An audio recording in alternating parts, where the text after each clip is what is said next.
You all in our classes provided by Emden Public School. Here is Anjali to teach you social science. हाँ जी, हम लोगों ने आज हमारा सोशल एंड पॉलिटिकल लाइफ का जो सेकंड चैप्टर स्टार्ट किया हुआ है, इक्वलिटी इन डेमोक्रेसी. ठीक है, आज इसकी लास्ट क्लास है. आज इसके लॉन्ग आंसर टाइप क्वेश्चंस हो जाएंगे और ये चैप्टर खत्म हो जाएगा. और आई होप आप लोग इसको लिख भी रहे होंगे और लर्न भी कर रहे होंगे. ठीक है, हम लोगों ने इसके MCQ very short answer type questions और शॉर्ट आंसर टाइप क्वेश्चन ये सब कर चुके हैं. आज हम इसके long answer type question start करेंगे. ठीक है, तो बिना किसी देरी के स्टार्ट करते हैं. हाँ जी, फर्स्ट क्वेश्चन है हमारा, what do you understand by the term. आप इस टर्म से क्या समझते हैं. All person are equal before the law, कि सभी लोग कानून के सामने समान हैं. ठीक है, मतलब ये पूछना चाह रहा है कि ये जो लाइन दी हुई है कि सभी लोग कानून के सामने समान हैं, इससे आप क्या समझते हैं. Why do you think it is important in a democracy, और आप ऐसा भी क्यों सोचते हैं कि ये जो टर्म है वो लोकतंत्र के लिए बहुत महत्वपूर्ण है. ठीक है, तो जी इसका आंसर लिखिए. All persons are equal before the law, सभी लोग कानून के सामने समान हैं, means they will be protected equally by the laws of the land. तो इसका मतलब ये है कि इन सब की रक्षा कानून के द्वारा एक जैसी ही की जाएगी. मतलब एक पर्सन को जैसे ट्रीट किया जाएगा दूसरे पर्सन को भी वैसे ही ट्रीट किया जाएगा. ठीक है, द स्टेट और country shall not discriminate between people on the basis of place of birth, religion, sex, caste, creed, race और वेल्थ. ये कहता है कोई भी देश अपने लोगों के बीच में भेदभाव नहीं कर सकता इस आधार पे कि वो किस धर्म से है, किस जाति से है. ठीक है, उनका जन्म स्थान कौन सा है, उनका लिंग क्या है. ठीक है, वो रंग भेद के आधार पर या कौन अमीर है कौन गरीब है इस बेस पर किसी के साथ कोई भी भेदभाव नहीं कर सकता. ठीक है, equality is important in democracy, समानता एक लोकतंत्र में बहुत महत्वपूर्ण है. Because it is the foundation of the democracy, क्योंकि यह लोकतंत्र का आधार है. हाँ जी, जब लोकतंत्र में सभी लोगों को इक्वल ही नहीं समझा जाएगा तो डेमोक्रेसी का मतलब ही ख़त्म हो जाएगा. इसलिए कहते हैं इक्वलिटी क्या है, एक आधार है किसका, डेमोक्रेसी यानी कि लोकतंत्र का. It also involve some kind of equitable distribution of income. इसमें बहुत सारी ऐसी चीज़ें भी इंक्लूड है जैसे कि सभी लोगों को एक जैसी इनकम का अधिकार, एंड एब्सेंस ऑफ प्रिविलेज, और किसी को भी कोई विशेषाधिकार यहाँ पर नहीं दिया गया है, एंड सोशल डिस्क्रिमिनेशन, और ना ही पक्षपात यहाँ पर किया गया है. हाँ जी, इसका मतलब ये है कि इसमें ना तो किसी को ये समझा जाता है सुपीरियर समझा जाता है और उसको कोई विशेषाधिकार दिया जाता है. मतलब इसमें कोई विशेषाधिकार किसी भी व्यक्ति को नहीं दिए गए हैं, ना ही किसी को अधिकार दिया गया है कि वो किसी के साथ पक्षपात कर सके. इनफैक्ट गवर्नमेंट हमारी यही चाहती है कि सभी को जो इनकम है वो भी इक्वली डिस्ट्रीब्यूट हो. ठीक है, आई जस्ट होप आपको समझ आया होगा. ठीक है, सेकेंड क्वेश्चन हमारा ये है, what are the provisions mention in our constitution with regard to equality among citizens. हाँ जी, व्हाट आर द प्रोविज़न, ऐसे कौन से प्रोविज़न्स हैं जो कि हमारे कॉन्स्टिट्यूशन यानी कि हमारे संविधान में बताए गए हैं, किसके रिगार्डिंग, सभी लोगों में समानता के रिगार्डिंग. मतलब सभी नागरिक समान हैं, इसके रिगार्डिंग हमारे संविधान में ऐसे कौन से प्रोविज़न्स हैं जिसके आधार पर ये कहा जा सकता है कि सभी लोग समान हैं. हाँ जी, दीज प्रोविज़न्स आर, ये प्रोविज़न्स ये हैं. फर्स्ट क्या है, every person is equal before the law, सभी लोग कानून के सामने समान हैं. दिस मीन्स, इसका मतलब दैट एवरी पर्सन, हर एक व्यक्ति, from the president of the country to domestic worker, चाहे वो देश का नेता हो मतलब प्रधानमंत्री हो, राष्ट्रपति हो, टू डोमेस्टिक वर्कर मतलब या फिर कोई आम आदमी हो, वर्कर हो, has to obey the same laws, उन कानून का जो पालन है सभी लोगों को समान करना पड़ेगा. हाँ जी, चाहे देश का राष्ट्रपति हो या फिर कोई डोमेस्टिक वर्कर हो यानी कि घरेलू व्यक्ति जो अपने घर के काम कर रहा है, मतलब आमदनी कमा रहा है. ठीक है, सभी को लॉ का इक्वल ही पालन करना पड़ेगा. No person can be discriminated against on the basis of their religion, race, caste, place of birth और वेदर दे आर मेल और फीमेल. हाँ जी, ये कहता है कि किसी भी व्यक्ति के साथ कोई पक्षपात नहीं होगा इस बेस पर कि वो किस धर्म का है, क्या मतलब रंग क्या है, रंग के आधार पर किस जाति का है, कहाँ उनका जन्म हुआ है, चाहे वो महिला है या पुरुष है, सभी को एक समान समझा जाएगा. ठीक है, every person can use all public places including playground, hotels, shops, markets, wells, roads and bathing ghats. ये कहता है कि हर एक व्यक्ति को यह अधिकार है कि वो सभी पब्लिक प्लेसेस को यूज़ कर सके। पब्लिक प्लेस का मतलब वो प्लेसेस होते हैं जो सभी जनरल पब्लिक के लिए एक समान है, कोई भी उनको इस्तेमाल कर सकता है, ठीक है। जैसे कि खेलने का मैदान हो गया, होटल्स हो गए, हमारी मार्केट में शॉप्स हो गई, दुकानें हो गई, ठीक है, मार्केट हो गई, कुएँ हो गए, ठीक है, सड़कें हो गई, जहाँ पर नहाने के लिए लोग जाते हैं, भातिंग घाट, ठीक है। तो ये सब क्या है, सभी लोगों के लिए इक्वल है। अनटचेबिलिटी हैज़ बीन अबॉलिश्ड, इसका मतलब क्या है, जो छुआछूत है वो बिल्कुल ख़त्म कर दिया गया है। It is consider as a crime. In fact अगर कोई इसको करता है, किसी के साथ भेदभाव करता है कि छुआछूत के आधार पर, तो वो क्या है, एक क्राइम है और उसको सज़ा भी हो सकती है। आई जस्ट होप आपको समझ आया होगा कि जो हमारा लॉ है उसने कहा है कि सभी लोग एक समान हैं, चाहे वो देश का प्रेसिडेंट हो या फिर कि एक डोमेस्टिक वर्कर हो, ठीक है। किसी भी व्यक्ति के साथ कोई भी पक्षपात नहीं होगा, ठीक है। सभी प्लेसेस जो पब्लिक के लिए बनाए गए हैं वो सभी के लिए समान है, मतलब सभी उसका यूज़ कर सकते हैं, ठीक है। अगर कोई किसी को रोकता है तो ये क्या है, क्राइम माना जाएगा। आई जस्ट होप आपको समझ आया होगा। नेक्स्ट हमारा क्वेश्चन है, इन डेली लाइफ, हमारे प्रतिदिन दिनचर्या में, we still find many examples of inequality, अभी भी हम क्या है, असमानता के बहुत सारे एग्जाम्पल्स देखते हैं, ठीक है। एक्सप्लेन, हाँ जी, आप लोग अपने आसपास असमानता के बहुत सारे एग्जाम्पल्स देखते हैं, ठीक है। तो आपको उनमें से कुछ बताने हैं, ठीक है। कुछ इसमें दिए हुए हैं तो मैं आपको बता देती हूँ।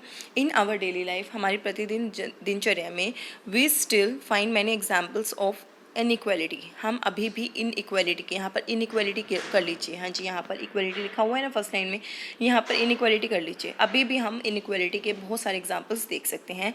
There are a significant number of people living below poverty line in India, हाँ जी, वैसे तो बोला है कि इनकम सभी को एक जैसी प्रोवाइड करवाने का हमारा जो मकसद है हमारी गवर्नमेंट का, लेकिन फिर भी क्या है, कुछ लोग अभी भी गरीबी रेखा से नीचे हैं, बिलो द पॉवर्टी लाइन, ठीक है।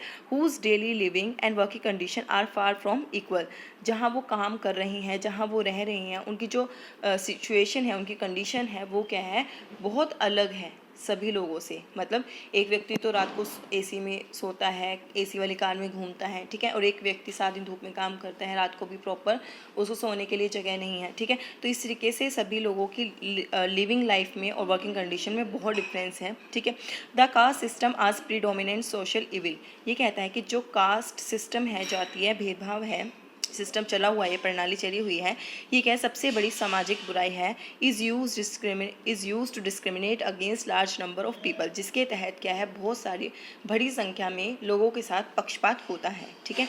The lower caste people are seen as unworthy, जो लोअर कास्ट के लोग हैं उनको क्या है, अयोग्य समझा जाता है, मतलब कि व्यर्थ समझा जाता है। एंड कॉल्ड अनटचेबल और दलित, उनको क्या बोला जाता है, दलित बोला जाता है।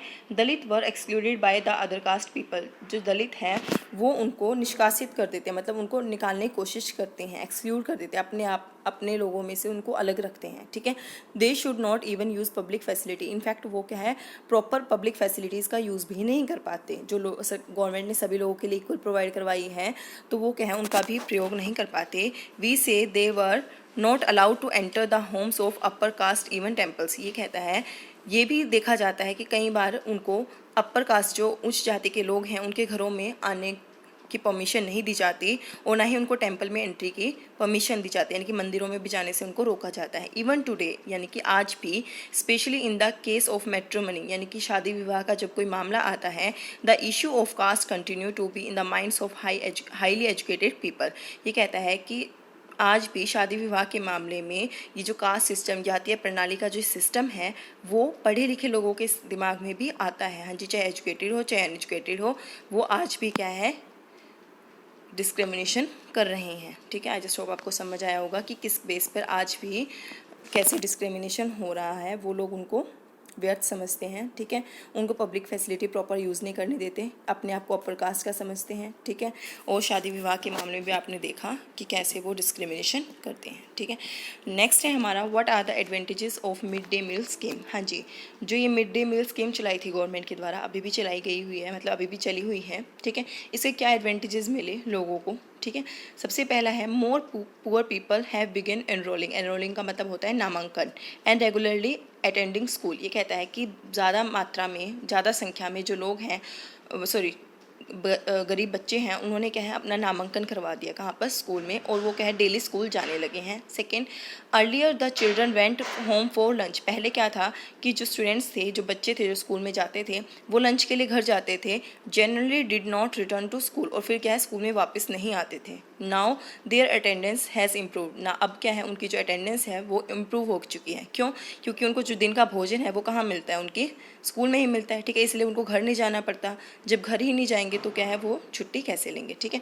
तो थर्ड पॉइंट क्या है, earlier mothers were interrupted in their work to feed their children at home during the day. ये कहता है कि पहले क्या होता था कि जब बच्चे घर जाते थे तो उनकी माता जो काम कर रही होती थी उसमें बाधा आती थी, क्योंकि उनको अपने बच्चों को क्या है भोजन देना पड़ता था, ठीक है। This is not so now, अब ऐसा नहीं है, ठीक है। फोर्थ पॉइंट है हमारा, this program has help reduce caste prejudice. इसकी वजह से जो ये कास्ट सिस्टम था ना, पक्षपात था, वो भी क्या है, जो कास्ट जातीय रूढ़िवादिता थी, ये भी क्या है अब कम हो चुकी है। बिकॉज ओ स्टूडेंट टुगेदर, हाँ जी, अब इसमें क्या है स्टूडेंट्स क्या है एक साथ बैठकर खाते हैं, ठीक है। Also Dalit women have been employed to cook the mid day meal. और इनफैक्ट क्या हुआ, जो दलित वुमेन्स है ना, उन्हीं को क्या है एम्प्लॉयड किया गया कि वो ही बच्चों के लिए क्या है खाना बनाएंगी। इससे क्या है जो कास्ट सिस्टम है, जो ये प्रणाली चली हुई है, वो क्या है कम होगी। आई जस्ट होप आपको ये चारों क्वेश्चन समझ आए होंगे, ठीक है। इसमें कुछ फिलिंग इन द ब्लैंक्स है, आज वो भी कर लेते हैं। फर्स्ट है हमारा, इन ए डेमोक्रेसी, लोकतंत्र में all citizen are dash before the law. सभी लोग कानून के सामने क्या हैं, डैश क्या आएगा यहाँ पर, इक्वल, क्या आएगा, इक्वल यानी कि समान है। Dash refers to thinking of oneself, किससे आपका अभिप्राय ये है कि अपने बारे में सोचना, एंड अदर पर्सन, और दूसरे के बारे में सोचना, एज वर्थी ऑफ रिस्पेक्ट की, मतलब उनको सम्मान की भावना से देखना, या खुद को या दूसरों को, तो इसको क्या बोलते हैं, डिग्निटी। क्या बोलते हैं, डिग्निटी। डिग्निटी का मतलब होता है गौरव। हाँ जी, थर्ड है हमारा, some groups at the bottom level of caste ladder are called dash. सभी लोग जो क्या है इस सीढ़ी, जो कास्ट लैडर बनाई हुई है, सीढ़ी बनाई हुई है, जो उसके लोअर लेवल पर आते हैं, उनको क्या बोलते हैं, हाँ जी, क्या बोलते हैं, दलित्स। क्या बोलते हैं, दलित। फोर्थ है हमारा, the attitude of the people to think all as equal change dash. जो ये एटीट्यूड था लोगों के मन में सामने कि सभी लोग इक्वल हैं, वो चेंज हो रहा है, डैश, स्लोली, धीरे धीरे चेंज हो रहा है, एकदम से वो एक्सेप्ट नहीं कर पा रहे हैं इस चीज़ को। अभी भी क्या है बहुत सारी जगह हम डिस्क्रिमिनेशन देख रहे हैं, तो ये चीज़ क्या है धीरे धीरे चेंज हो रही है। Civil right movement began in 1950 in dash. जिस सिविल राइट मूवमेंट हमने लेसन में पढ़ा था वो कहाँ स्टार्ट हुआ था, 1950 में, 1950 में। कहाँ स्टार्ट हुआ था, हाँ जी, कहाँ स्टार्ट हुआ था, ये USA, अमेरिका में स्टार्ट हुआ था। हाँ जी, आई जस्ट होप आपको ये चारों क्वेश्चंस और जो ये फिलिंग इन द ब्लैंक्स हैं आपको करवाए हैं, आपको समझ आए होंगे, ठीक है। तो मिलते हैं हमारे नेक्स्ट क्लास में, तब तक के लिए स्टे सेफ, स्टे हेल्दी।